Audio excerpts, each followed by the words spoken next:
Olá, este é o programa Sociedade em Destaque. Durante o programa, vou orar por você, vou ler a Bíblia e vou falar acerca de um fato da atualidade. Portanto, fique aí, eu volto já. É o programa Sociedade em Destaque.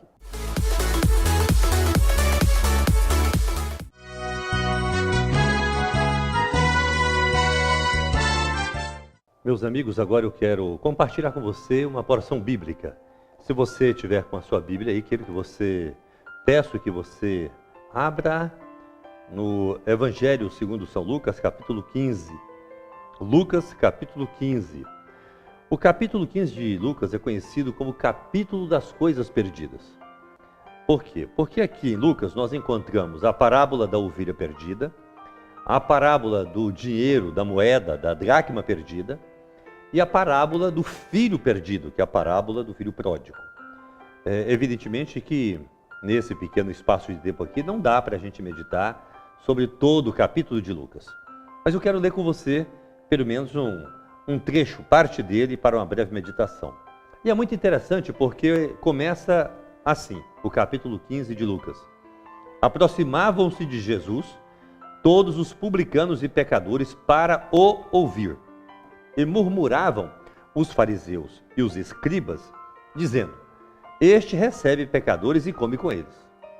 Bom, esses são os dois primeiros versículos. Depois, o versículo 8, começa a parábola do dinheiro, da moeda, da dracma perdida. Ou, qual é a mulher que, tendo 10 dracmas, se perder uma, não acende a candeia, varre a casa e a procura diligentemente até encontrá-la? Até encontrá-la? E tendo-a achado, reúne as amigas e vizinhas, dizendo: alegrai-vos comigo, porque achei a dracma que eu tinha perdido. Eu vos afirmo que, de igual modo, há júbilo diante dos anjos de Deus por um pecador que se arrepende. Essas parábolas foram contadas por Jesus. O versículo 3 do capítulo 15 de Lucas diz: então lhes propôs Jesus estas parábolas. E aí vem três. A primeira, da ovelha perdida, a conhecida parábola das 100 ovelhas. Depois, a parábola da moeda ou da dracma perdida. E por último, a parábola do filho pródigo, o filho perdido. Queria chamar sua atenção inicialmente para algo que me pareceu muito interessante. Aproximavam-se de Jesus todos os publicanos e pecadores.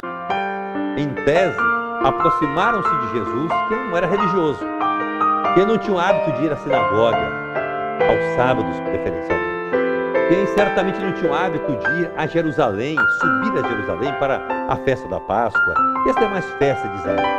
A Bíblia, portanto, diz que um grupo de publicanos, pecadores, foram até Jesus para o ouvir. As pessoas tinham informação acerca de Jesus, do que ele ensinava, do que ele pregava e dos sinais e prodígios que ele realizava em nome do Pai. E ficavam, portanto, interessadíssimas de ir ao encontro dele. Na sequência diz: e murmuravam os fariseus e os escribas, dizendo, veja, aqui é um outro grupo. Fariseus e escribas são religiosos. E eles estavam sempre perto de Jesus.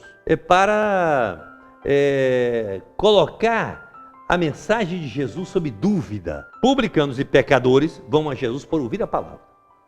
E os religiosos, que eram fariseus e escribas, estavam com Jesus para murmurar, para censurar, para questionar. Olha só o contraste.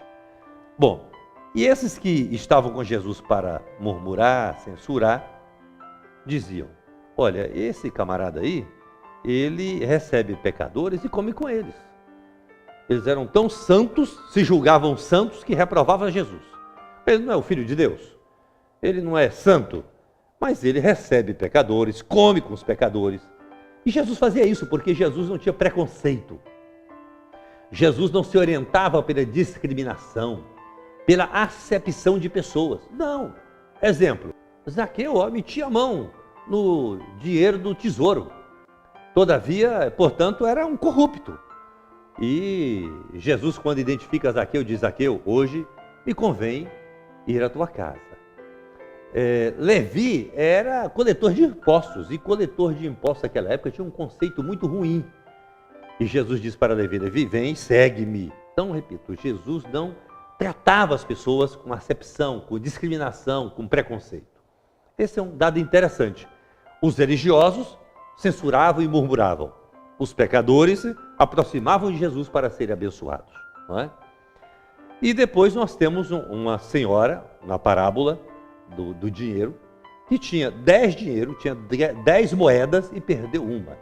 Eu vou ser muito breve aqui, mas a primeira questão que eu queria chamar a sua atenção é para o fato de uma mulher ter dinheiro.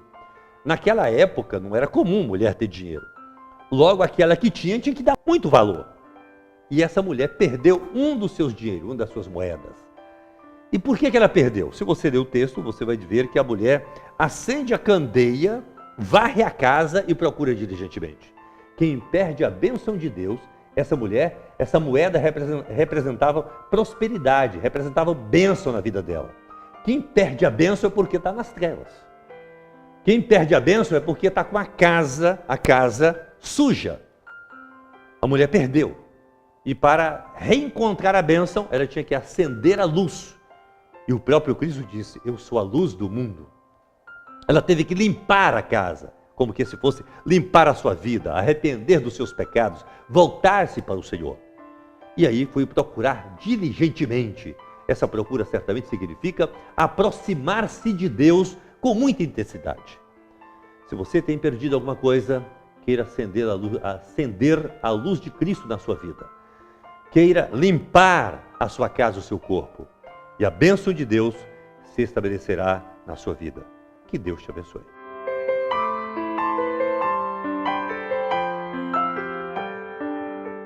E agora eu quero, encerrando essa ministração, orar por você. Pai bendito, eu te agradeço pelo privilégio de ministrar a Tua palavra neste programa, Senhor, Sociedade em Destaque. De conversar com as pessoas, de louvar, de cantar. Mas obrigado, Senhor Deus, pela vida de cada uma delas, pelas famílias delas, ó Pai.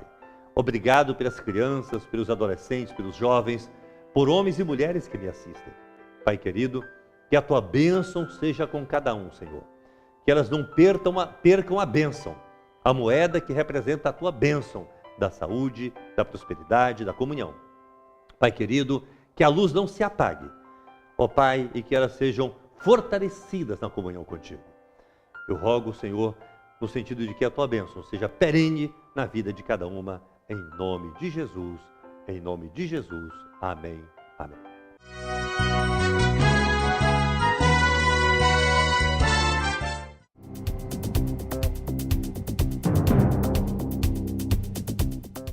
Eu quero aproveitar para agradecer à Frente Parlamentar Evangélica, que tenho a honra de presidir, porque nós tivemos uma votação quase unânime dos deputados evangélicos do país em favor do impeachment. Mas quero agradecer também os parlamentares que integram a Frente Parlamentar da Segurança Pública, da qual eu sou primeiro vice-presidente, porque aí também houve uma votação maciça em favor do impeachment. E eu quero dizer que nós votamos a favor do impeachment, não foi de fato para homenagear A, B ou C. Eu, particularmente, votei primeiro, porque li o processo, acompanhei o relatório do deputado Jovair Arantes e me convenci de que, de fato, a presidente Dilma cometeu crimes de responsabilidade. Eu não posso me abstrair dessa realidade. Então, eu, os deputados da Frente Parlamentar Evangélica, da Frente Parlamentar de Segurança Pública, estávamos convencidos de que a presidente incorreu em crime de responsabilidade, mas também de que é um quadro político muito desfavorável. A presidente Dilma já não tem condições de governar. O país está sem governo. E, como ela não tem sustentação política, nem nos partidos, nem na sociedade, ela não tem como contornar essa crise, tirar o Brasil da crise. Só resta uma alternativa, virar essa página. E a forma mais rápida de virar a página é impeachment, porque aguardar o julgamento do Tribunal Superior Eleitoral, que certamente caçará o diploma dela e do Michel, e aí teria que realizar novas eleições, demorará. O Brasil tem pressa. Bom, então nós tínhamos que tomar uma providência. E é bom que se diga que o impeachment está sendo feito na forma da Constituição, das leis e do regimento. E esse papo, que é uma balela do PT, do PCdoB, do PSOL, essa turminha que está mamando no governo o tempo todo, de que, mas aí não tem legitimidade, porque a presidente Dilma foi eleita com mais de 54 bilhões de votos, então a legitimidade é dela. Eu não conheço nenhum eleitor no Brasil, dentre esses mais de 54 bilhões que votaram na Dilma, que não tenham votado no Michel Temer. A legitimidade é a mesma. A chapa era única. 54 milhões de brasileiros votaram na Dilma, votaram no Temer. E ao votar no Temer, votaram para elegê-lo a vice. O Temer hoje é vice não é por um ato institucional, não é porque houve um golpe, não. O povo brasileiro o elegeu junto com a Dilma, ela para presidente, ele para vice. E quem votou nessa chapa sabia que o vice é para substituir o presidente nas viagens, nos impedimentos, aquelas substituições temporárias, mas também em hipótese definitiva, ocorrendo a morte, ocorrendo a renúncia, ocorrendo o impedimento, que é o que está fazendo agora. O vice é para isso. Então esse vice está legitimado. Essa conversa, porque a presidente tem legitimidade, agora vamos ter um governo sem legitimidade, é conversa de perdedor. E eu queria, ao final dessa breve observação, que você acompanhasse o meu voto na Câmara Federal. Como eu proferi o meu voto, não é? Continue aí que você, na sequência, já vai assistir o meu voto, o voto do deputado federal João Campos pelo impeachment. Senhor presidente, que Deus abençoe o nosso país, que Deus tenha misericórdia da nossa nação. Na defesa do Estado democrático de direito, contra a corrupção e a impunidade, contra a violência e a insegurança, na defesa da vida e da família, por Goiás, pelo Brasil, por minha família, pela dignidade do povo brasileiro, por esperança, por dias melhores. O meu voto é sim, senhor presidente. João Campos, PRB, votou sim, totalizou 113 votos.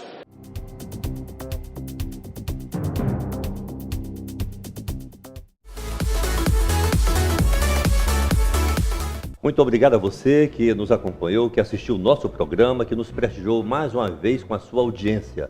Muito obrigado mesmo, que Deus te abençoe e até o próximo programa Sociedade em Destaque, se Deus quiser.